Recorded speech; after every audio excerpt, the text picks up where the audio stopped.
तो हाँ जी, देखो जी, आपका नाम है सुचिता और ये आपकी जन्म कुंडली का चार्ट है। कुंडली आपकी बनी है कुंभ लग्न की और आपकी जो राशि बनी है वो है सिंह राशि। अगर आपकी मैं कुंडली की बात करूं, कुंडली कैसी है? आपके देखो जी, तकरीबन सभी ग्रह मुझे अच्छे लगे हैं। कुछ एक दो ग्रह आपका खराब लगा है, जो कि मैं आपको अभी विस्तार से समझाऊंगा। तो ये सब कुछ पूरा समझाने से पहले आपको मैं थोड़ी सी पहले बेसिक जानकारी समझाऊंगा, ताकि जो आपको मैं भविष्यवाणी बताने वाला हूँ वो आपको अच्छी तरह से समझ आ जाए। बेसिक जानकारी ये है कि जो कुंडली होती है, इसमें टोटल 12 ग्रह होते हैं और 12 ग्रहों से कुछ ना कुछ देखा जाता है। तो 12 ग्रह कौन से हैं वो आप पहले समझ लो, और वो मैं लिख भी देता हूँ। तो यहाँ से देखो जी, आपका पहला ग्रह शुरू होगा, ये दूसरा ग्रह, तीसरा ग्रह, ये चौथा, ये पांचवा ग्रह है, ये छठा, सातवां, आठवां, नौवां ग्रह, 10वां, 11वां और ये 12वां ग्रह। सबसे पहले आप ये 12 ग्रहों को समझो। ये जो 12 ग्रह हैं, इन 12 ग्रहों से कुछ ना कुछ देखा जाएगा। जैसे कि ये जो पहला ग्रह है, पहले ग्रह से देखा जाएगा कि आपका शरीर कैसा होगा, आपकी हेल्थ कैसी होगी, स्वभाव कैसा होगा, रंग रूप कैसा होगा, पर्सनैलिटी कैसी होगी, इस पहले ग्रह से देखेंगे। दूसरा घर आपके है धन जोड़ने का घर। तीसरा घर आपके छोटे भाई बहनों का है। चौथा घर आपकी है माता, मकान, वाहन का। पांचवा घर आपके बच्चों का। छठा घर शत्रु, रोग, कर्जा। सातवां घर आपकी आपके पति का घर है, जो कि आपका सवाल भी है।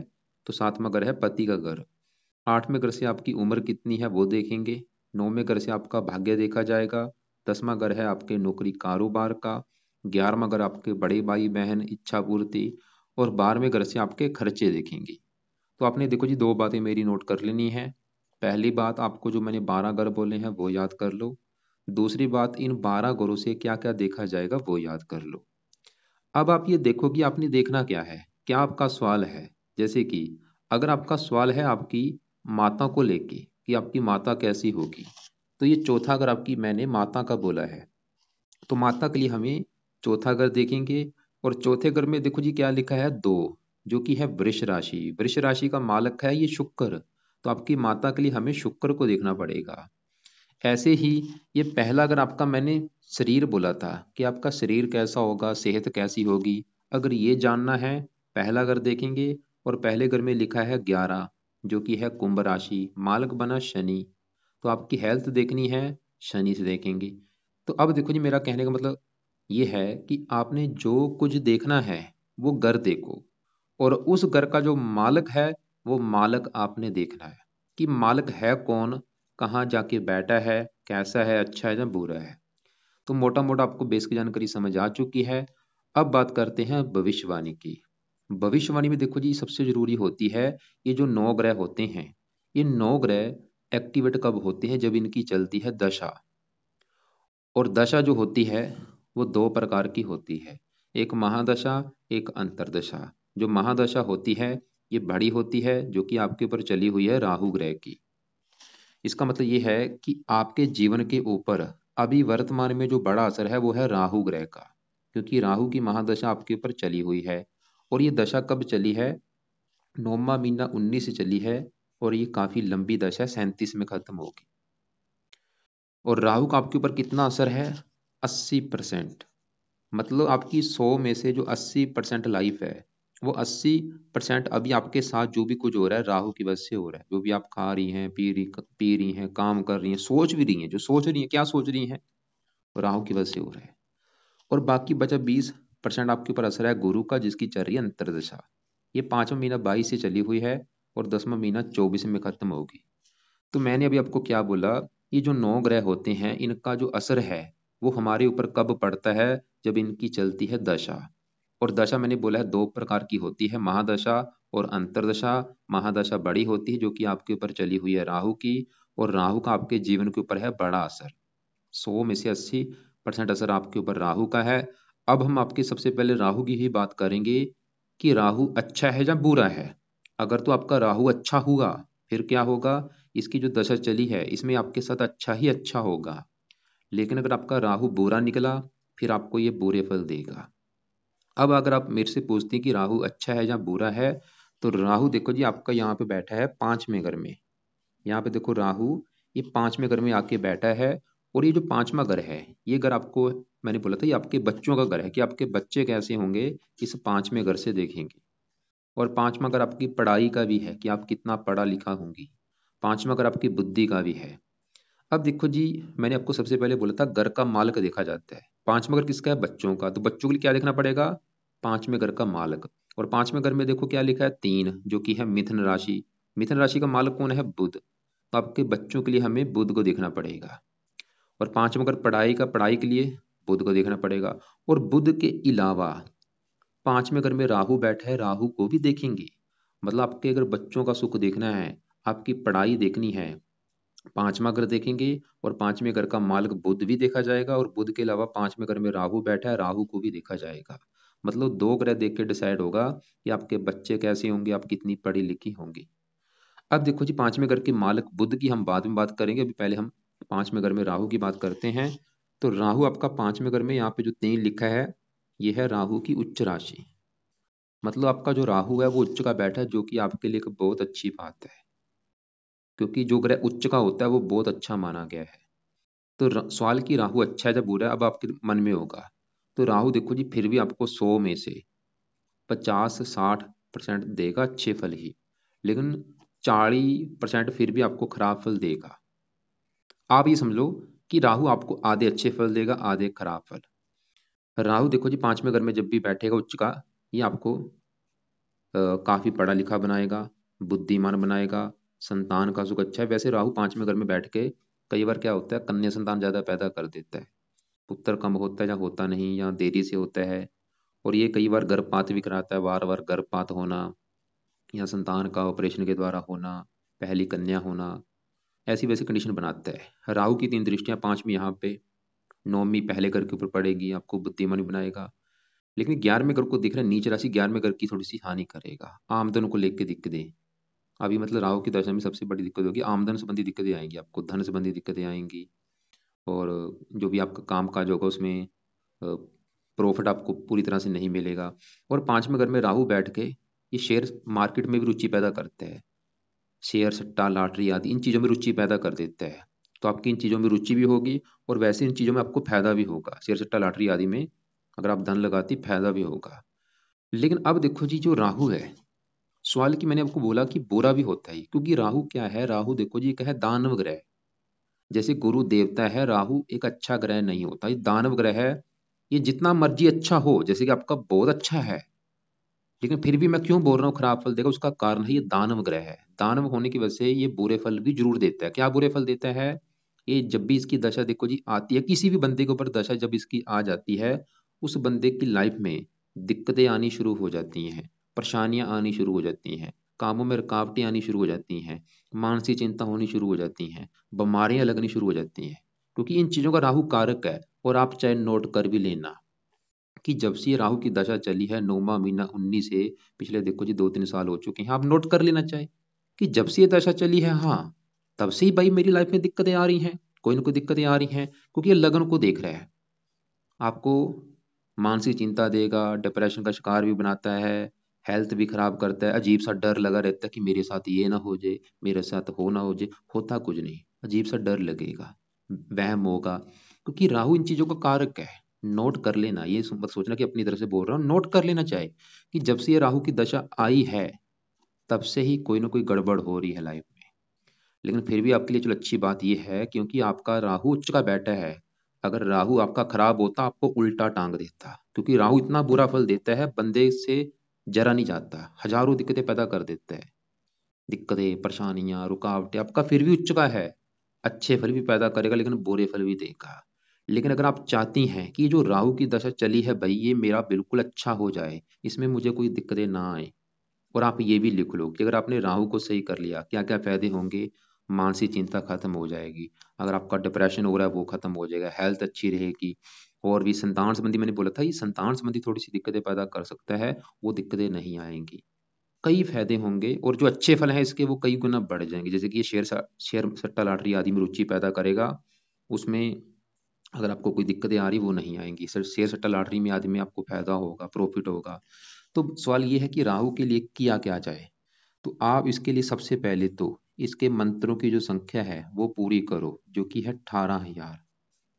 तो 18,000 मंत्र पूरे करो, चाहे आप इसको 4 गुना ज़्यादा भी कर सकती हैं, 72,000 भी कर सकती हैं।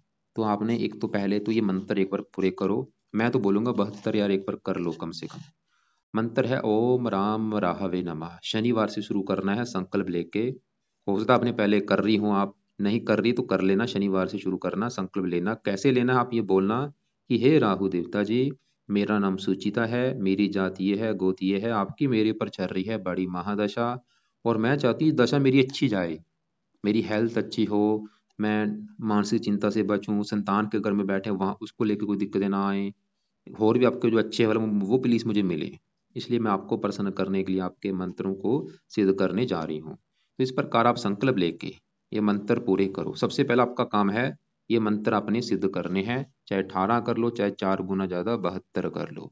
और मंत्र पूरे करने के बाद क्या करना, छोड़ देना। फिर आपने दूसरे पाए पे आना है। दूसरा पाय तभी करना, पहले मंत्र पूरे कर लो। तो दूसरा पाय है आपने राहु कवच का पाठ पढ़ना शुरू करना है, और ये पाठ पढ़ने में लगते हैं 2 मिनट। और ये 2 मिनट का जो पाठ है आपने रोजाना पढ़ना है, 2 से लेके 5 पाठ पढ़ने हैं। मतलब अगर आपने राहु कवच का पाठ पढ़ लिया, फिर उसको दोबारा फिर पढ़ो, उसी समय फिर पढ़ो, ऐसे पढ़ पढ़ के 4-5 पाठ पढ़ा करो रोजाना। ज्यादा नहीं पढ़ सकती, कम से कम 2-3 पाठ तो पढ़ो, क्योंकि छोटा सा पाठ है, 2 मिनट का पाठ है, ज्यादा आपका टाइम नहीं लगेगा। 3 पाठ भी पढ़ती हैं, 6 मिनट आपके लगेंगे। तीसरा पाए आपने राहु स्रोत का पाठ पढ़ना है, और ये भी 2 मिनट का पाठ है, इसको भी आप 1-2 पाठ जरूर पढ़ो। अब देखो आपको मैंने क्या बोला है कि सबसे पहले तो मंत्र पूरे करने हैं, पाठ मत शुरू करना, मंत्र कंप्लीट करो पहले तो। मंत्र कंप्लीट करने के बाद ही आप ये पाठ पढ़ने शुरू करना, या तो इनको पढ़ लिया करो या इनको सुन लिया करो ओड लगा के। चौथे नंबर पे आप राहु का दान भी कर सकती हैं, सतनाथ जी का दान होता है, ये पंछियों को डाल दिया करो और जानना।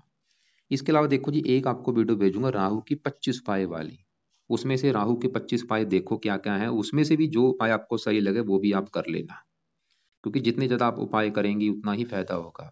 25 पाए में मैंने बता रखा कि आप राहु के लिए शिव जी की पूजा उपासना कर सकती हैं, माता दुर्गा सरस्वती इनकी भी पूजा उपासना आप कर सकती हैं, उससे भी राहु अच्छा होता है। अब देखो जी आगे बढ़ते हैं, क्योंकि आपका एक सवाल है विवाह को लेके, पति को लेके, कि भाई पति से आपकी नहीं बन रही, क्या कारण है, क्यों उससे लड़ाई झगड़े हो रहे हैं। तो पति संबंधी देखो जी दिक्कतें आने का कारण हम देखते हैं 7वें घर को, क्योंकि आपको मैंने भी बोला था कि 12 घरों से कुछ ना कुछ देखा जाता है। तीसरा घर है आपके छोटे भाई बहन, चौथा घर आपकी माता का घर है, 5वां घर बच्चों का। ऐसे ही जो 7वां घर है, ये 7वां घर है आपके पति का घर, कि आपका पति कैसा होगा, पति का सुख है या नहीं, 7वां घर देख के ही डिसाइड होगा। और 7वें घर का मालिक देखना पड़ेगा। मैं फिर बोलूंगा, देखो जी आपको मैंने क्या बोला था, घर का मालिक देखा जाता है। तो 7वां घर पति का है, 7वें घर में क्या लिखा है, 5। 5 है सिंह राशि, मालक कौन बना सिंह राशि का, सूर्य है। तो आपके पति के लिए हमें सूर्य को देखना पड़ेगा। और सूर्य के अलावा 7वें घर में कौन बैठा है, चंद्रमा, चंद्रमा को भी देखना पड़ेगा। तो आपके पति के लिए हमें कम से कम 2 ग्रह देखने पड़ेंगे, सूर्य और चंद्रमा को। तो सूर्य की मैं बाद में बात करता हूँ, पहले चंद्रमा की अगर बात करूं तो वो कैसा है। तो आपका चंद्रमा भी मुझे खराब लगा है, ये आपका मुझे अच्छा ग्रह नहीं लगा। क्यों नहीं अच्छा लगा, चंद्रमा देखो जी कारण है, अभी आपको मैंने क्या बोला था कि 12 घरों का कोई मालक होता है, ये चंद्रमा कहाँ बैठा है, 7वें घर में, लेकिन मालक किस घर का है, ये है इस छठे घर का मालक। ये जो छठा घर है ये कुंडली का भाई अच्छा घर नहीं होता। छठे घर से क्या देखते हैं, रोग देखते हैं, शत्रु देखते हैं, कर्जा देखते हैं, कोर्ट कचहरी देखते हैं। और छठे घर का जो मालक है उसको देखना पड़ेगा। अगर आपके मतलब आपको रोग कौन से होंगे, आपके शत्रु होंगे या नहीं, आप कर्जदार होंगे या नहीं, छठे घर को देख के डिसाइड होगा। और छठे घर का जो मालक है, छठे घर में लिखा है 4, जो कि कर्क राशि, मालक कौन बना, चंद्रमा। तो हमें चंद्रमा को देखना पड़ेगा, और वो कहाँ बैठा है, आपके पति के घर में जाके। अब देखो गौर से समझो मैंने क्या बोला है, कि चंद्रमा मालक किस घर का है, छठे घर का। छठे घर से क्या देखा जाएगा, रोग। देखो रोग चला गया पति के घर में, चंद्रमा किस घर का मालिक है, छठे घर का। छठे घर से क्या देखा जाता है, शत्रु, दुश्मन। देखो छठा घर किसका, शत्रु, शत्रु चला गया पति के घर में, क्या होगा, चंद्रमा ये दिखा रहा है कि पति से शत्रु जैसे व्यवहार होंगे, पति रोगी होगा, चंद्रमा ये दिखा रहा है। मतलब छठे घर की चीजों को उसने उठा के कहाँ रख दिया, पति के घर में। अगर चंद्रमा आपके चौथे घर में बैठा होता तो माता को बीमार करना था, माता से कम बननी थी। अगर चंद्रमा आपका मतलब चंद्रमा एक खराब घर का मालक है, जिस घर में बैठा होगा उस घर को दिक्कतें पैदा करेगा। तो आपका कहाँ बैठा है, पति के घर में क्या होगा, पति संबंधी दिक्कतें पैदा कर देगा। क्या दिक्कतें करेगा? जहाँ तो आपकी पति से बनेगी नहीं, या पति आपका बीमार होगा, या पति को लेकर कोई दिक्कतें आपको आएंगी। अब देखो जी, मतलब मैंने आपको भी बोला था कि पति के लिए दो ग्रह देखने पड़ेंगे। अभी हम खाली चंद्रमा की बात करते हैं, सूर्य को भी देखना पड़ेगा पति के लिए। तो अब आपको समझ आ चुका कि चंद्रमा तो आपके पति के लिए अच्छा नहीं है, तो इसको कैसे सही करना है। अब इसके उपाय लिखो। इसके पीछे देखो जी, लिख रखा है 17, ये पावर होती है। सबसे पहले तो इसकी आपने पावर को करना है -0, क्योंकि इसको अगर आपने जीरो कर लिया मतलब इसकी पावर को कम कर दिया, इसके बुरे फल कम हो जाएंगे। तो पावर कम करने का बेस्ट उपाय है इसका दान करना। तो इसका जो दान है वो वजन के अनुसार होता है। अगर आपका वेट 60 किलो है तो 60 किलो इसका दान कर दो। नहीं कर सकती, 10वां हिस्सा भी दान कर सकती हैं। तो इसका जो पहला उपाय आप लिख लो कि आपने चंद्रमा का करना है दान। कोशिश करो वो दान रोजाना करने की, या हफ्ते में 4-5 दिन कर दिया करो। और ये दान आपने करते रहना है लाइफ टाइम। और जब भी चंद्रमा का दान करेंगी, चंद्रमा का मंत्र आप करते करते वो दान करना है। अब सवाल है कि ये दान है क्या। तो आपको मैं देखो जी दिखा भी देता हूँ। यहाँ पे देखो लिख रखा है चंद्रमा का दान, और ये दान है इसका सफेद रंग का दान होता है, जैसे कि सफेद वस्त्र, चावल, दूध, पानी, चांदी, दूध के बने पदार्थ। ये सभी दान आपने नहीं करने। आप देखो कि आप कौन सा दान कर सकती हैं। जैसे कि आप मान लो आपको लगता है कि आप चावल का दान कर लेंगी। अब चावल का दान किसको करना है, यहाँ पे लिख रखा है चींटियों को। आप चीनी डाल सकती हैं रोजाना, या चावल डाल सकती हैं। जब चीनी डालेंगी, मान लो आप चीनी डाल रही हैं चींटियों को, तो क्या करना है, अपने मन में मंत्र करना है चंद्रमा का, ओम सोम सोमाय नमः, करते करते कि हे चंद्र देवता जी, आपका दान है वो कर रही हूं मैं, ताकि आपका बुरा फल ना मिले। इसके अलावा आप पंछियों को चावल डाल सकती हैं, ये भी चंद्रमा का दान है, चावल मतलब। और ये भी जब करेंगी पंछियों को, उस समय चंद्रमा का मंत्र करते करते करना है। चावल का आटा जो होता है उसको थोड़ा सा मोटा पिसवा के आप मछलियों को डाल सकती हैं।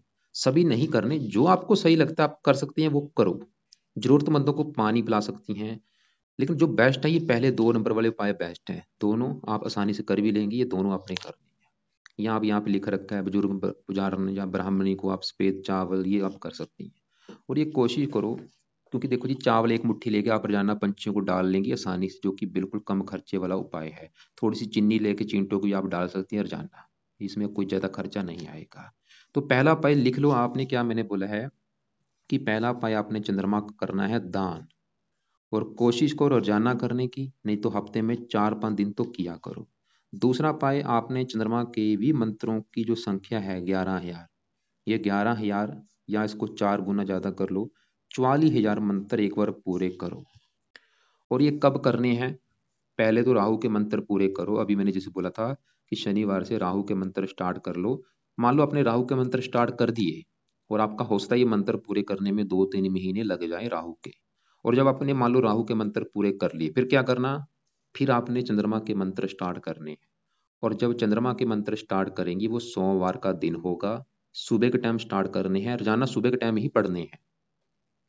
सोमवार से शुरू करके रोजाना सुबह के टाइम ही पढ़ने हैं। और ये पढ़ने में चाहे 40 दिन लगे, चाहे 21 दिन लगे, चाहे आपका 2 महीने लगे, मंत्र पूरे कर लेना, ज्यादा से ज्यादा कर लेना। और जब स्टार्ट करेंगी सोमवार का दिन, संकल्प ले लेना। कैसे लेना है, बोलना आप ये कि हे चंद्र देवता जी, मेरा नाम सुचिता है, मेरी जाति ये है, गोत्र ये है, आप मेरी कुंडली के 7वें घर में बैठे हैं, जो कि है पति का घर।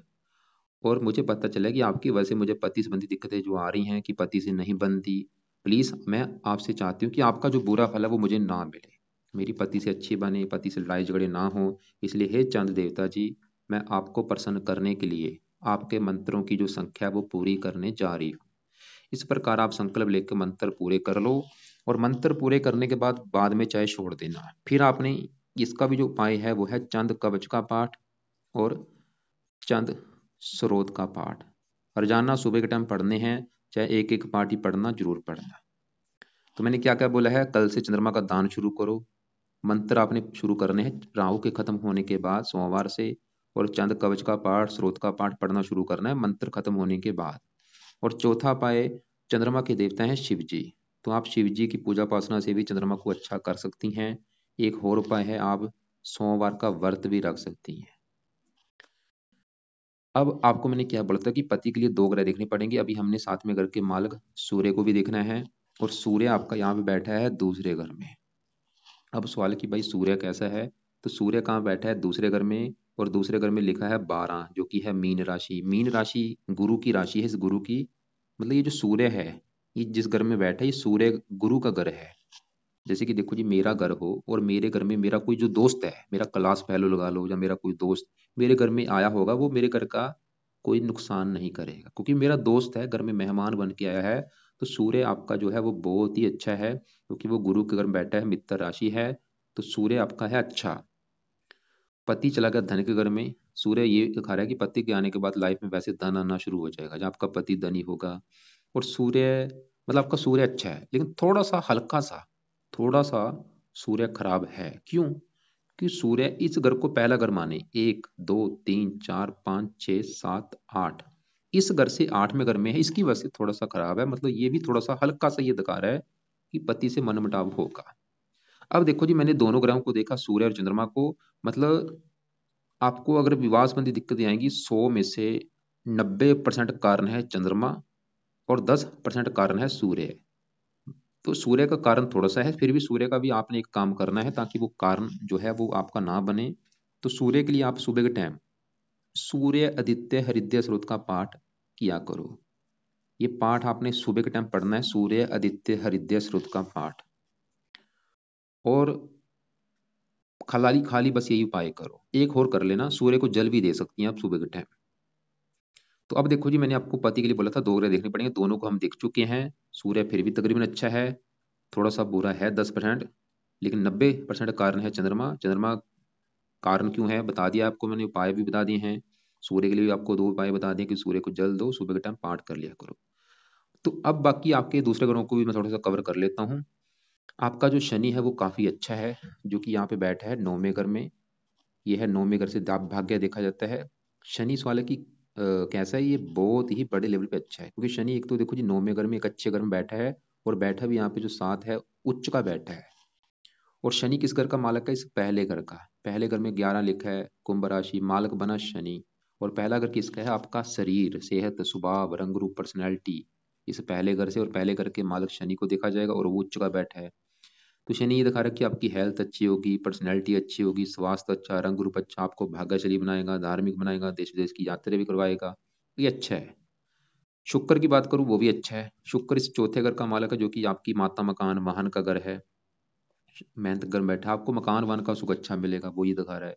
मंगल की बात करूं वो भी अच्छा है, 10वें घर का मालक है, काम काज के लिए अच्छा है, नौकरी कारोबार का सुख अच्छा दे देगा।